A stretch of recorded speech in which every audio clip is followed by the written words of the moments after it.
तो सब्सक्राइब कीजिए मुंशी कहानी। एक बहुत ही छोटे से गांव में एक किशन नाम का एक आदमी रहा करता था।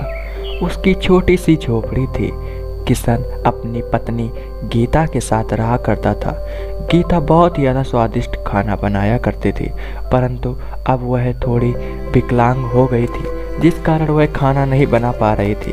बेचारा किशन बहुत ही ज़्यादा परेशान था, क्योंकि उसकी पत्नी अब उतना काम नहीं कर पा रही थी, क्योंकि वह अधिकतर बीमार ही रहा करती थी, जिस कारण किशन को खाना बनाने में बहुत ही ज़्यादा दिक्कत हो रही थी।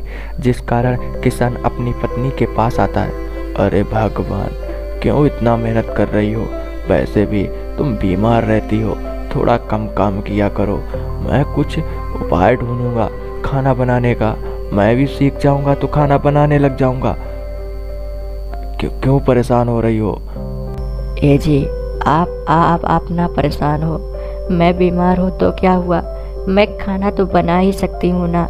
मैं इतना तो करती ही रहूँगी कि आपके लिए खाना बनाती रहूँ। मैं वो करती रहूँगी। आप दिक्कत ना लें, मैं बीमार नहीं हूँ। मेरी तबीयत भी वैसे भी थोड़ी थोड़ी ठीक हो रही है। मैं खाना बना ही लूँगी। अरे भगवान, झूठ ना बोलो। मुझे पता है तुम बहुत ही ज़्यादा बीमार हो। मैं कुछ उपाय ढूंढ के आता हूँ जिससे कि खाना बन जाया करेगा। और तुम याद रखो, बिल्कुल भी खाना नहीं बनाओगी। तुम थोड़ा आराम कर लो। वैसे भी तुम बहुत ही ज़्यादा बीमार रहती हो। ठीक है, मैं कुछ उपाय ढूंढ के आता हूँ। शायद कोई मिल जाए खाना बनाने को, या फिर मैं कहीं खाना बनाना ही सीख जाऊँगा। ऐसा कहकर किशन घर से चला जाता है और इधर उधर खाना की तलाश में इधर उधर घूमने लगता है कि शायद उसे कोई मिल जाए जो उसे बता सके कि खाना कैसे बनता है। बेचारा किशन बहुत ही ज़्यादा परेशान था। उसके गरीबी भी बहुत ही ज़्यादा थी, जिस कारण किशन हमेशा बहुत ही ज़्यादा दुखी रहा करता था। उसकी पत्नी भी बीमार रहा करती थी। बेचारा किशन इधर उधर घूम ही रहा था। वह धीरे धीरे ऐसे ही जंगल में पहुंच जाता है। किशन एक बहुत ही ज़्यादा घने जंगल में पहुंच जाता है, जहां पर वह आज तक कभी भी नहीं गया था। किशन भी थोड़ा डर रहा था। तभी वह एक बहुत ही विशाल पेड़ के पास पहुंच जाता है।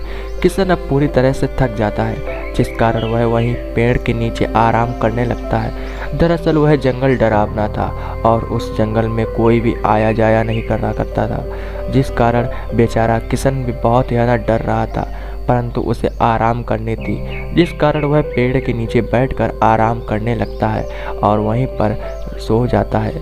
तभी वहाँ पर एक बाबा जी आते हैं। बाबा जी किशन के पास पहुंचकर उसे उठाते हैं। अरे बेटा, उठ जाओ। वैसे भी ये मेरी जगह है, यहाँ पे मैं विश्राम करता था। तुम यहाँ पे कैसे? इस भयानक से जंगल में कोई भी नहीं आता है। तुम यहाँ पर कैसे आए हो? क्या दिक्कत है? मुझे बताओ, मैं तुम्हारी मदद जरूर करूँगा। बताओ। अरे बाबा जी, मैं क्या बताऊँ? मेरे घर में बहुत ही बड़ी समस्या है। मेरी पत्नी बीमार रहती है और खाने के लिए कुछ भी नहीं है, और मैं भी खाना नहीं बनाना जानता हूँ। अरे बेटा, तुम परेशान ना हो। मैं तुमको एक मंत्र देता हूँ। उस मंत्र को अपने घर पे जाके जपना। तुम्हारा खाना अपने आप बन जाएगा। ऐसा कैसे होगा बाबा जी? मुझे तो विश्वास भी नहीं है कि ये हो पाएगा।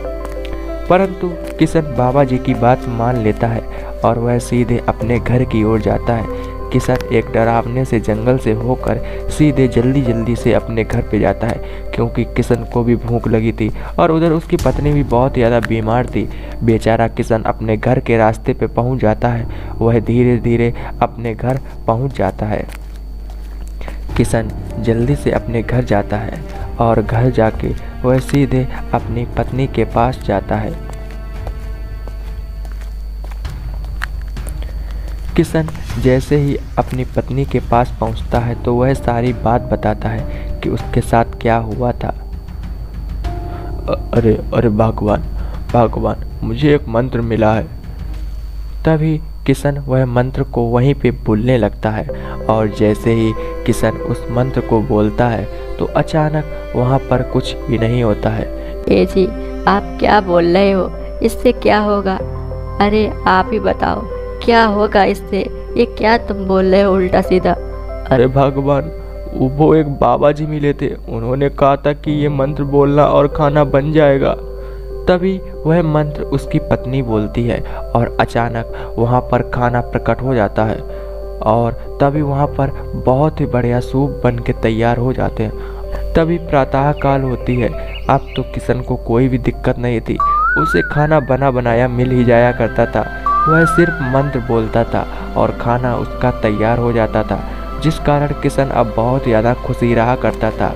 और धीरे धीरे किशन बहुत ही ज़्यादा काम भी करने लगा था।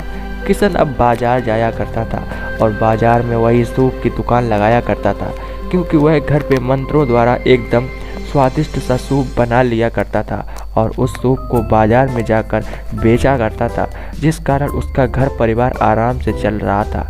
किशन हर रोज़ बाज़ार जाता है और बाज़ार पहुंचकर वहीं पर सूप बेचने लगता है। अरे भाई सूप लो, सूप ताज़ा ताज़ा सूप लो, एकदम स्वादिष्ट होगा, ऐसा कभी नहीं खाया होगा आप लोगों ने। सूप खाओ, सूप बहुत ही ज़्यादा स्वादिष्ट है। आओ आओ भाई, आओ आओ, जल्दी जल्दी आओ, एकदम मज़ा आ जाएगा, बहुत ही स्वादिष्ट है। अरे भाई ये कितने रुपए को दे रहे हो? कितने रुपए में है? 10 रुपए का कर दो। अरे भाई आप खा के तो देखिए, पैसे आप बाद में देना, बहुत ही ज़्यादा स्वादिष्ट है, आपको बहुत ही ज़्यादा अच्छा लगेगा। अगर अच्छा ना लगे तो पैसे ना दीजिए, पैसे भी बिना अच्छा लगे ऐसा हो ही नहीं सकता। अरे भाई इतना कैसे बोल सकते हो, लगता है स्वादिष्ट होगा, चलो 1 प्लेट लगा दो, मैं भी तो देखूं, इतना भरोसा कैसे है तुमको? अरे साहब मुझे बहुत ज़्यादा भरोसा है, अरे हमको पता है, काहे नहीं होगा। तभी ऐसा कहकर वह आदमी सूप को पैक करा लेता है और अपने घर पे लेके चला जाता है। धीरे धीरे कुछ दिन बीत जाते हैं और कुछ दिन बीत जाने के बाद में अब तो किशन बहुत ज़्यादा अमीर भी हो चुका था। उसने अपना एक बहुत ही बढ़िया आलीशान सा घर भी बना लिया और दोनों पति पत्नी आराम से उसी घर में खुश रहने लगे। ए जी, ये तो चमत्कार हो गया, आपको बाबा जी ने मंत्र दिया जिस कारण हम लोग आज इतने बढ़िया घर में हैं और मेरी बीमारी भी ख़त्म हो गई है। हाँ भगवान, ये सब मेहरबानी ऊपर वाले की है, जो दिया सब ऊपर वाले ने दिया है।